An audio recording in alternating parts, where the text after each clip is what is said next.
Today we are going to learn how to make the chocolate coconut delights. So I need to preface this by saying that I did not come up with this recipe. I don't know who did. I've adjusted it to how I like it, and I thank whoever did create this. It's wonderful. Your basic ingredients are coconut oil, chocolate, and then whatever else you want to put in it. So here's what I'm going to do. Your coconut oil is going to be either liquid or solid depending on what the temperature is in your house.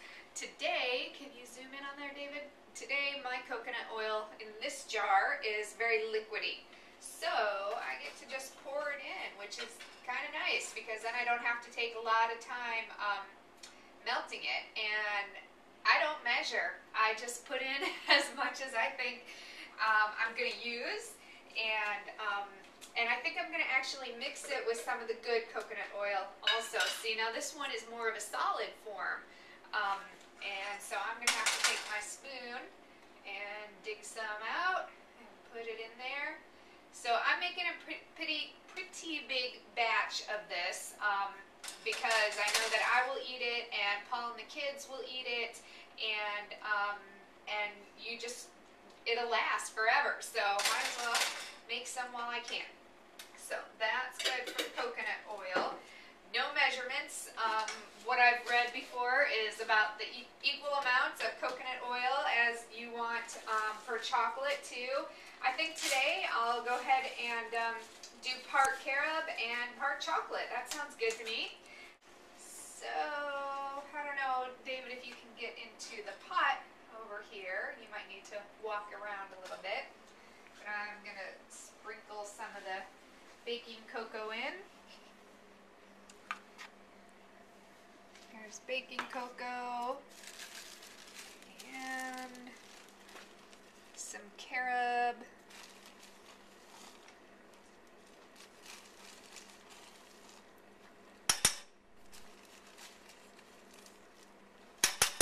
Looks good to me. I'll stop there. And so I've got this in a pot on the stove, and so you just need to turn it on to a low temperature, and you're just mixing it together. It's just blending together. Melted together. The carob does not mix in as well as the baking cocoa does, so it's kind of like sludge at the bottom. But I just kind of stir it before I put it into the molds, and it works out fine. So I never know how much stevia to use, so I put some in and I dip my finger in and taste it and see how it is. So let's see, I think that was 4 dropperfuls. I'm going to give it a little stir. Sludge at the bottom. And a dip.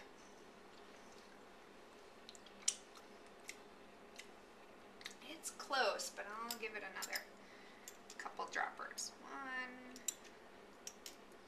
2, 3. Nice and sweet. I like things sweet. Mix it in and give it a little taste. Just right. Okay, so this is my Pampered Chef mini muffin pan, and I make a lot of the molds in here because it's big. You can get so many done at one time. And then I buy these little muffin cups, and you can stick them right in there, and pour right in there, and then you have, they're like little peanut butter cups. You can stick peanut butter in these, so then you have your little, they look like little peanut butter cups. They're cute, they're easy to transfer around. One thing you need to remember is you always need to keep these either in the fridge or in the freezer, because that coconut oil will melt again and melt in your hands, and so you need to eat them right away when you pull them out because they're going to melt fast, especially as summer's coming. These are some previous ones that we molded. The carob does not mix as well with the coconut oil, so it gave it kind of a 2-layer look to it, but it still tastes really good. And those were some lips, and there's a heart.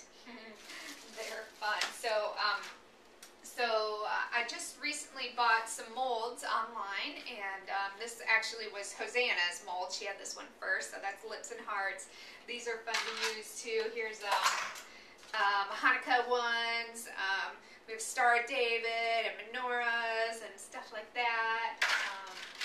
And then these are really nice. Like, you could put a little bit of peanut butter in each one because these are a little thicker. And or you could mix a chunky peanut butter, natural, no sugar, no oils, just peanuts, and mix that into your chocolate coconut mixture and put them into those molds. Here's some other fun shapes, and some other fun shapes, some shells and stuff like that. I just wanted to get creative and have some fun with it. So this batch does not have anything added to it. This is just the chocolate, stevia, and coconut oil.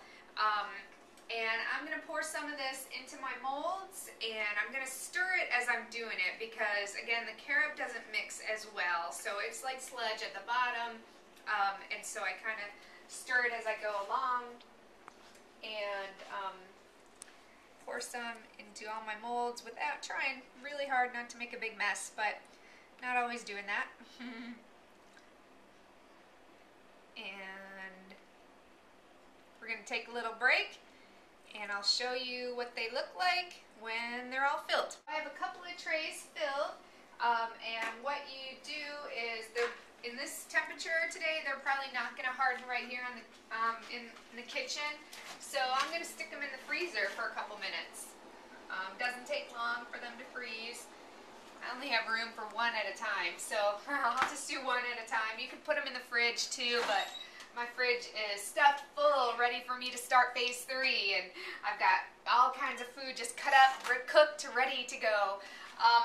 But when they're done in the freezer, you just pop them right out of the molds, and you have them just ready to eat. So there's a little heart, ready to eat. I still have more in the pot. I'm gonna add some nuts and some of the coconut to the next batch before I pour them.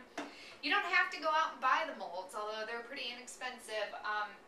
You don't have to buy the Pampered Chef mini muffin pan, although this thing is amazing. But you can use just a baking sheet and maybe put down some paper, some wax paper, something like that, and let it harden, and then just break it into chunks. You know, get creative and do what you can. Again, I do not recommend these for phase 2. I saw myself stall, I saw my mom stall. There's other companies out there that do recommend it for phase 2. You have to try out what your body says also. So if you're on phase 2, do at least one completely clean week according to how Dr. Simeon's tells you to do it. And then if you want to try one of these, try them for a couple of days. And if your weight stalls, they're not good for you.